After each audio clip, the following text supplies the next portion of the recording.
Hello everyone, welcome back to my channel. আজকের এই ভিডিওতে আমরা আলোচনা করব সোশিওলজি জেনারেল যারা ফিফথ সেমিস্টার রয়েছে বছরে, অর্থাৎ সামনে 2025-এ যারা পরীক্ষা দিতে চলেছ ফিফথ সেমিস্টার জেনারেল, আজকে তাদের এসিসি পেপারটা নিয়ে আমরা আলোচনা করব।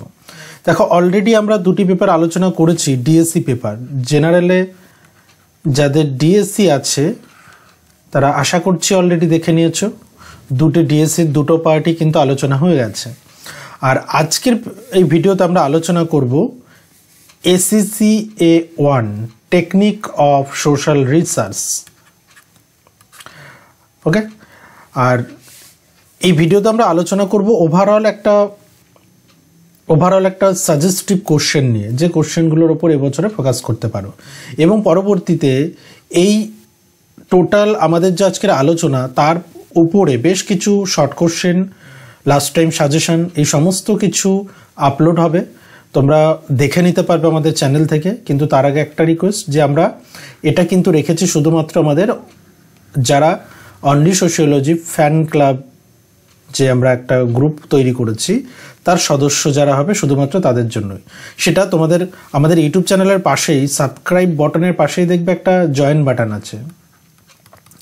জয়েন বাটনে ক্লিক করলেই তোমরা পেমেন্ট অপশনে চলে যাবে। 29 টাকা পে করলে তোমরা সদস্য হয়ে যাবে এবং তোমাদের নামের পাশে একটা কমেন্ট করলে একটা স্টার ইন্ডিকেট করবে। এটাই হচ্ছে তোমাদের পরিচিতি যে তোমরা সদস্যপদ নিয়েছো, এবং সেই অনুযায়ী তোমরা সদস্যদের জন্য যে ভিডিওগুলো, মেম্বারদের জন্য যে ভিডিওগুলো রাখা হবে, স্পেশাল ভিডিও কিছু থাকবে, সেই ভিডিওগুলো তোমরা কিন্তু দেখতে পাবে। সেটা শর্ট কোশ্চেনের ভিডিও থাকবে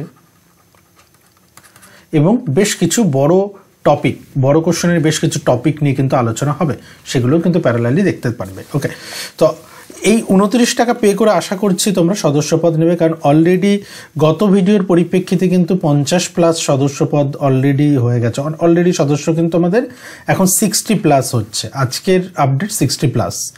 তো আশা করছি এই ভিডিওটি যারা দেখছো, যারা হেল্প পেয়েছো প্রিভিয়াস ভিডিও থেকে বা পরবর্তীতেও হেল্প পাবে, এই জায়গা থেকে তোমরা 29 টাকা পে করে সদস্যপদ নিতে তোমাদের আশা করছি এই অ্যামাউন্টটা কোনো সমস্যা নয়, তাই তো? আশা করছি এই হেল্পটুকু তোমাদের থেকে পাবো। আমরা ফিনান্সিয়ালি ইনফ্রাস্ট্রাকচার ডেভেলপমেন্টের জন্য এই অ্যামাউন্টটা খরচ করব, যাতে তোমাদের জন্যই আমরা ভালো কন্টেন্ট উপহার দিতে পারি। আচ্ছা, শুরু করছি। আর শুরু করার আগে আরেকটা বলি, আমাদের এই সাজেশন অনুযায়ী স্টাডি ম্যাট দেওয়া হচ্ছে, ঠিক আছে?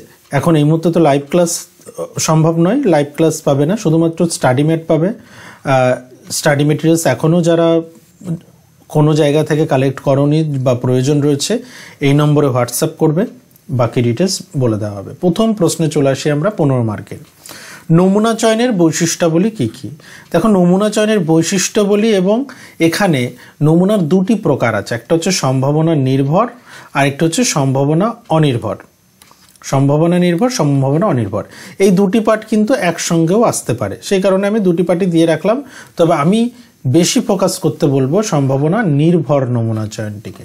নেক্সট পার্ট, গবেষণা নকশা কাকে বলে, গবেষণা নকশার মূল বৈশিষ্ট্যগুলি কী কী, এবং প্রকল্প নির্মাণের সংজ্ঞা দাও, প্রকল্প নির্মাণ ও তার যথার্থ বিচারের পদ্ধতিগুলো আলোচনা করো। হাইপোথেসিস থেকে প্রশ্ন আসার চান্সেস কিন্তু বেশি। বিষয়বস্তু পদ্ধতি কি, বিষয়বস্তু বিশ্লেষণ পদ্ধতি কি, বিষয়বস্তু বিশ্লেষণ পদ্ধতির সুবিধা এবং অসুবিধাগুলি লেখো।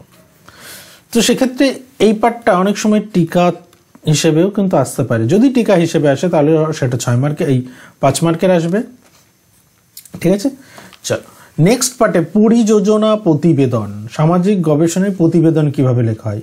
আমি এটাকেও ডবল স্টার দিয়ে রাখলাম, সামাজিক গবেষণার প্রতিবেদন কিভাবে লেখা হয়। তারপর চলে আসছি আমরা প্রশ্নমালার সংজ্ঞা দাও। প্রশ্নমালার সংজ্ঞা দাও, মুক্তপ্রান্ত প্রশ্নের সুবিধা এবং অসুবিধা। মুক্তপ্রান্ত, যেটাকে আমরা ইংলিশে কি বলছি, ওপেন এন্ডেড।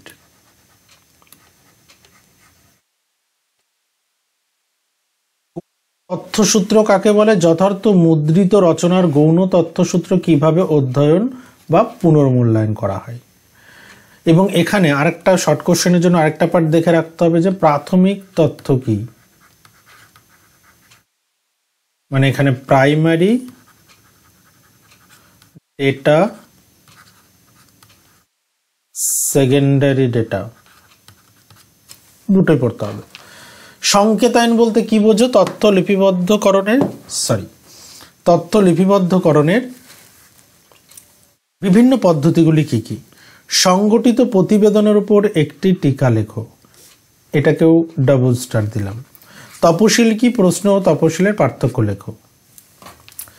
এরপর চলে আসছি 5 নম্বরের গ্রন্থপঞ্জি কিভাবে লেখা হয়, যেটা আমরা কি বলছি যে গ্রন্থপঞ্জি, একদম সর্বশেষে প্রতিবেদনের শেষে যে গ্রন্থপঞ্জি থাকে সেটাকে আমরা কিভাবে লিখে থাকি। গবেষণা প্রশ্ন কিভাবে নির্মাণ করা হয়? গবেষণা প্রশ্ন কিভাবে নির্মাণ করা হয় মানে কোশ্চেনিয়ার,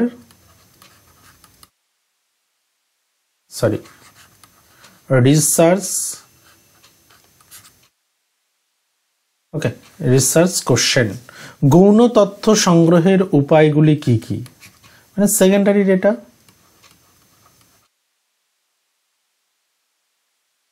সেকেন্ডারি ডেটার কি দেখতে হবে? সোর্সেস। তারপর দূরাভাস সাক্ষাৎকার, মুখোমুখি সাক্ষাৎকারের পার্থক্য। সাক্ষাৎকারের দুটি ভাগ, একটা হচ্ছে দূরাভাস। দূরাভাসটা কি? ফোনে ফোনে হয়। আর মুখোমুখিটা কি? সামনাসামনি হয়, ফেস টু ফেস। একটা টেলিফোনিক ইন্টারভিউ, একটা ফেস টু ফেস ইন্টারভিউ, এর মধ্যে পার্থক্য কি? বিশ্লেষণের সুবিধা অর্থাৎ কেস স্টাডি। কেস স্টাডিকে আমরা বাংলায় বলছি ঘটনা বিশ্লেষণ। ইংলিশ টার্মটা জেনে রাখবে, কারণ অনেক সময় এই ঘটনা বিশ্লেষণ না দিয়ে কিন্তু অন্য কোনো বাংলা ব্যবহার করতেই পারে। বিষয়বস্তু বিশ্লেষণ, ইংলিশ টার্মটা কন্টেন্ট অ্যানালিসিস।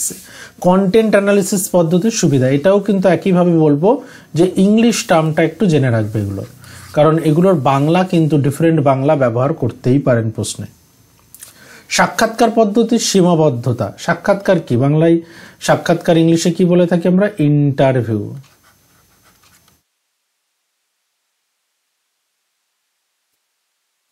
মুখোমুখি সাক্ষাৎকারের সুবিধাগুলি কি কি? মুখোমুখি কি? ফেস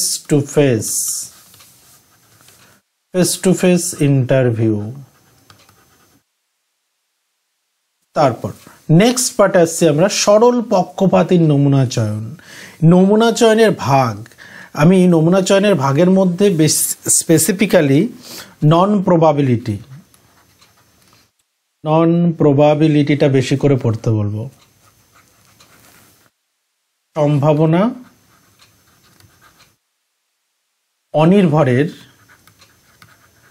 ভাগগুলো, টাইপসগুলো, বিশেষ করে সরল পক্ষপাতীর নমুনা চয়ন, গুচ্ছ নমুনা চয়ন, ক্লাস্টার স্যাম্পলিং।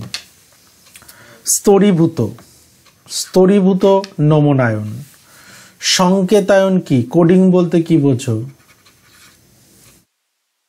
ওকে, এই গেল। আর লাস্টলি যে কটা 5 নম্বরের টিকা হিসেবে দেখা যেতে পারে, যদিও এগুলো রিপিট হচ্ছে, কন্টেন্ট অ্যানালিসিস টিকা আসতে পারে। টিকা, রেফারেন্স ও বিবলিওগ্রাফি কি? বা অনেক সময় এমনটাও দেয় যে টিকা লেখো, রেফারেন্স ও বিবলিওগ্রাফি। প্রশ্নমালা কি? কোশ্চেনিয়ার কি যদি আসে তখন কোশ্চেনিয়ার কি কোথায় ব্যবহার করা হয়, ফরমেশন কিভাবে হয়, তখন কিন্তু ফরমেশনটা লিখতে হবে। সাক্ষাৎকার কি? সাক্ষাৎকার ইন্টারভিউ, এবং ইন্টারভিউ কি, কিভাবে ইন্টারভিউর মধ্যে দিয়ে ডেটা কালেকশন হয়, এবং ইন্টারভিউয়ের বেশ কিছু টাইপস আছে, সেই টাইপসগুলোও কিন্তু ছোট ছোট করে উইথ এক্সাম্পল কিন্তু দেওয়া যেতে পারে। নেক্সট, কোডিং কি বা সংকেতায়ন। আচ্ছা, কোডিংটাও এর আগে আমি বললাম যে কোডিংটাও কিন্তু গুরুত্বপূর্ণ, কোডিংটাও দেখে রাখতে হবে। এরপর চলে আসছি 2 নম্বরে। আমি প্রশ্নগুলো চটপট করে বলে যাচ্ছি, একবার দেখে নাও বা স্ক্রিনশট নিয়ে রাখতে পারো। অবিন্যস্ত উপাত্ত কি? নমুনা কাকে বলে?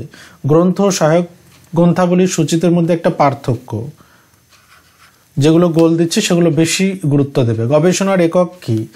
বদ্ধপ্রান্ত প্রশ্নমালার একটি উদাহরণ। পর্যবেক্ষণ কি? আমরা কেন প্রাসঙ্গিক রচনা পর্যালোচনা করি? সুবিধাজনক নমুনা চয়ন কি? সামাজিক গবেষণার একটি গৌণ তথ্যের উৎসের উদাহরণ দাও। তাহলে প্রাইমারি আর সেকেন্ডারি দুটো উৎসই দেখে রাখতে হবে, প্রাইমারি সেকেন্ডারি দুটো পার্টি। নির্দেশক, রেফারেন্স কাকে বলে? দূরাভাষ, সাক্ষাৎকারের একটি ভাগ। দূরাভাষ সাক্ষাৎকারের দুটো অসুবিধা। স্তরীভূত নমুনা চয়ন কি? উত্তর লিপিবদ্ধকরণ কাকে বলে? মুক্ত প্রান্ত প্রশ্নমালার দুটি অসুবিধা লেখো। সাপেক্ষ প্রশ্ন, কন্টিজেন্সি কোশ্চেন কাকে বলে? অনুসন্ধানমূলক গবেষণা কি? মুখোমুখি সাক্ষাৎকারের দুটি সুবিধা লেখো। ডুইং সোশ্যাল রিসার্চ গ্রন্থটি কে রচনা করেন? এগুলোর বেশ কিছু পার্ট এখানে কিন্তু প্রিভিয়াস ইয়ার্স এর কোশ্চেন আছে। সো এই হচ্ছে মোটামুটি আমাদের আলোচনা। এগুলোর উপর বেস করে প্রিপারেশন নিলেই বিগত বছরগুলোতেও কমন এসেছে। আশা করছি তোমরা কমন পেয়ে যাবে, সেটা নিয়ে চাপ নেই। শুধু এই বাকি যে কটা দিন রয়েছে এক্সামের, সেই কটা দিন এই সাজেশন অনুযায়ী প্রিপারেশন নাও। শর্ট কোশ্চেন কিছু তৈরি না থাকলে তৈরি করে নাও, বা শর্ট কোশ্চেনের যদি প্রয়োজন হয় অলরেডি কিছু ভিডিও আপলোড কিন্তু রয়েছে অলরেডি, সেগুলো দেখে নিতে পারো। অথবা 29 টাকা পে করে মেম্বারশিপ নিয়ে নাও। খুব শীঘ্রই শর্ট কোশ্চেনের ভিডিও আসবে এবং স্পেসিফিক্যালি এবছরের জন্য গুরুত্বপূর্ণ কিছু প্রশ্নের উত্তর আলোচনা হবে, এবং সেখান থেকে যদি তোমাদের উত্তরের প্রয়োজন হয় তোমরা স্ক্রিনশট করে কিন্তু সেই উত্তরগুলো ব্যবহার করে নিতে পারবে, বা তোমরা খাতায় নোট করে নিতে পারবে। ওকে, দেখা হচ্ছে খুব শীঘ্রই পরের ভিডিও।